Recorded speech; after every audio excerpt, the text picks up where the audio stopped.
Bonjour, bonsoir. Bienvenue sur la chaîne de l'immigration et de l'entrepreneuriat.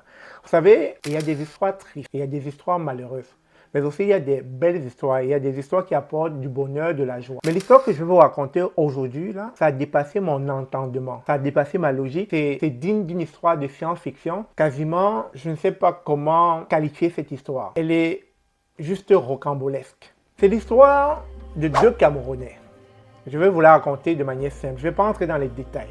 Mais j'avais du mal à croire à cette histoire que j'ai vue circuler dans les réseaux sociaux. Cette histoire s'est répandue comme une traînée de poudre. J'ouvrais mon WhatsApp, j'ouvrais mon Facebook, j'ouvrais mon Instagram. C'est partout, partout, partout. Ça pilule dans les réseaux sociaux et je voulais comprendre. J'ai interpellé une amie qui connaît les Toutoro. Elle m'a dit, par le passé, quand ils étaient encore étudiants, c'était plutôt des personnes simples qui priaient Dieu, etc. J'ai essayé d'enquêter, regarder un peu partout de gauche à droite. Je suis tombé sur une chaîne de télévision camerounaise qui rapportait d'autres faits, d'autres sources par rapport à cette histoire. Alors pour en venir à l'histoire, c'est deux Camerounais, dont une dame très amoureuse était déjà au Canada, autant pour moi, et a étudié à l'université Laval au Canada. Et très épris d'amour et voulant que son compagnon la rejoigne au Canada, elle va rentrer au Cameroun, faire un mariage secret. Un mariage dans lequel elle ne met pas tous les membres de sa famille au courant. Donc, vous savez, quand on est amoureux et tout, etc., on a juste envie d'être avec la personne qu'on aime. Et donc, la jeune dame va rentrer au Cameroun, va se marier en secret. Une fois qu'elle va se marier, elle va revenir au Canada. Mais jusque-là, il faut savoir qu'elle poursuit ses études en biochimie à l'université Laval. Et elle est brave. Une fois de retour au Canada, elle va vite préparer ce qu'on appelle le regroupement familial. Vous connaissez la procédure. Lorsque on est au Canada et qu'on a laissé son conjoint ou bien sa femme dans n'importe quel pays en Afrique ou en Europe, etc., et qu'on est au Canada déjà, on peut faire venir cette personne par le regroupement familial. C'est ce que cette dame va faire. Elle va faire venir son conjoint par le regroupement familial. Quelque temps après, ils vont accoucher 1, 2, 3 enfants. Et d'après la source telle que vue dans les réseaux sociaux, elle a un garçon et 2 filles. Alors, il se pourrait que cette dame est très malade. Elle doit faire des dialyses tout le temps pour maintenir son état de santé. Et entre-temps, elle a coupé les ponts avec sa famille. On n'entend plus parler d'elle. Et la maman inquiète, n'avoir plus de nouvelles de sa fille, va saisir Interpol afin qu'on puisse lui donner les nouvelles de sa fille. Une fois qu'elle saura où sa fille se trouve au Canada, elle va prendre un avion, venir retrouver sa fille qui est dans un état de santé délabré. Et vite fait, étant donné que sa maladie semble mystique, comme on l'aime bien le dire en Afrique, on n'arrive pas à comprendre d'où lui viennent les différentes blessures qui se trouvent sur elle. Sa maman va longuement prier. Prier à tel point que la prière aura un effet positif et la maladie de sa fille va commencer à s'apaiser. Elle va passer de 3 dialyses à 2 dialyses. Entre-temps, d'après ce que j'aurais suivi des sources, vu que l'état de santé de la dame s'améliorait, le conjoint ne sera pas content et va mener la vie difficile à sa belle-mère. Vous savez, quand on veut mettre quelqu'un mal à l'aise, on n'y va pas de main morte. Il va tellement mettre sa belle-mère mal à l'aise que celle-ci, en quittant le Canada, soit comme à bout de souffle. Alors, il faut savoir que ça ne s'arrête pas là. Selon les sources, la police a dû intervenir plusieurs fois. Vous savez, au Canada, les enfants sont les enfants de l'État. Lorsque les enfants se plaignent, lorsque les enfants manifestent déjà une certaine violence psychologique ou physique, la police n'a pas de choix que d'intervenir. Alors, selon la source, la police va intervenir plusieurs fois dans ce foyer pour pouvoir calmer les tensions. Parce que les enfants subissent ces tensions au quotidien. Alors, après cette mésaventure, après le fait que la maman de la jeune fille encore malade va retourner dans son pays d'origine, le Cameroun, ça sera au tour de la mère du conjoint de venir. Alors, celle-ci sera là.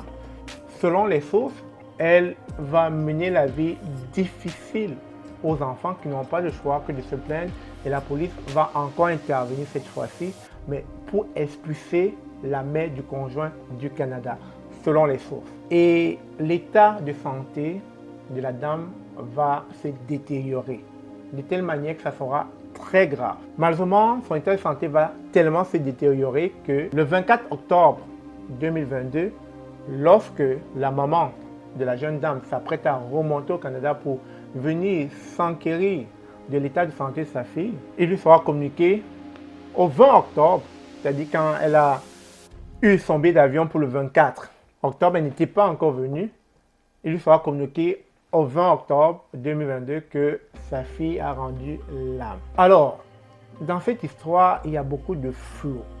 Il y a beaucoup de choses qui sont dites. Est-ce qu'elles sont vraies?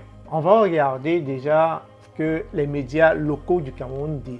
Le corps d'une Camerounaise mariée et décédée au Canada divise deux familles. Après avoir communiqué un faux programme des obsèques à sa belle famille, le mari de l'épouse qui planifiait l'inhumer à l'insu des parents et proches de la défunte a été surpris de les voir débarquer à l'aéroport de Simalène, occasionnant une course-poursuite du cortège funéraire dans les rues de Yaoundé. Rodrigue Ngassi, Marcelin Gorson. 16 ans de maladie, 16 ans Seigneur, 16 ans de maladie, 16 ans de maladie. J'avais envoyé ma fille au Canada. Ma fille va donc au Canada, elle fréquente, elle obtient le diplôme et trouve du travail. Quand elle trouve du travail, elle rentre au Cameroun en 2006. Elle me dit, papa, j'ai vu mon mari. Je dis, c'est qui? Elle me parle. Je dis, non, je ne suis pas d'accord pour son mariage. Elle est partie et quelques temps après, j'apprends seulement qu'elle a fait les papiers pour qu'un garçon aille la trouver là-bas au Canada. Ainsi commence le calvaire de la jeune dame qui va partir d'une série de blessures inguérissables à une insuffisance rénale jusqu'à ce que finalement la mort ait raison d'elle. Je me suis un peu enquéri des différents échanges que j'ai eu avec des personnes qui connaissaient le couple. Présumé, c'était des gens calmes qui croyaient en Dieu et qui priaient beaucoup Dieu. Ma fille, quand elle est venue ici, depuis 2002, elle a eu son baccalauréat. Elle doit avoir en 2002. J'ai trouvé bon de l'envoyer ici. Elle est arrivée ici, elle a fait l'université là-bas. Elle a fini, elle a obtenu sa licence en biochimie. Elle est revenue, elle est quittée, elle me parlait, je ne connaissais pas la vie. Elle dit que maman, je suis quittée maintenant à Québec. Je suis à Montréal maintenant, je travaille. J'ai tué ma fille. En 2006, il est venu, elle est rentrée au Cameroun. Elle nous a salués. Et elle nous a dit que maman, il est comme ça, elle voulait épouser telle personne. Je vais épouser mon mari, j'ai déjà parlé mon mari qu'elle veut l'épouser. Et il m'a dit la personne. J'ai dit ton père au courant, il dit non. Mon père n'est pas encore au courant. Je vais parler à mon père. Elle est partie parler. Son père a dit que non, elle ne veut pas. Elle ne veut pas le mariage. Et elle est rentrée, elle est partie se marier avec son mari, sans nous dire même. Et elle est rentrée ici au Canada. Elle est rentrée au Canada. Après, son mari l'a retrouvée ici au Canada. Après il est arrivé après peut-être quelques années, 1 an, 2 ans, Evelyne a coupé pont avec moi, avec tous les gens. Son père, pas n'importe qui dans la famille. J'ai cherché, j'ai appelé Evelyne fatiguée. Le nom ne passait pas. Mais selon l'article, la source, c'est vraiment digne d'un film de science-fiction. Il se pourrait que la jeune dame vivait une maladie mystique. Et donc, étant donné qu'elle fut décédée, il fallait rapatrier le corps, mais d'après la source, le corps va être rapatrié à l'insu de la famille de la jeune dame.